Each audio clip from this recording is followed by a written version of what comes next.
Biçikleta përplaset me makinën, një person rënd në spital.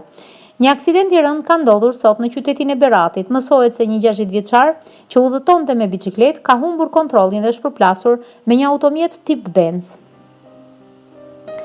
60 vjeçari EH u përplas fort dhe përfundoi rrëzuar në rrugë.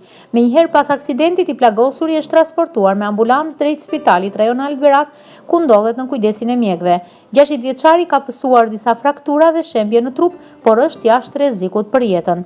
Raportohet se shkak për këtë aksident është bërë drejtuesi i biçikletës, i cili ka humbur kontrollin dhe i ka rënë nga pas automjeti tip Benz me targa AA 888 që drejtohej nga një femër.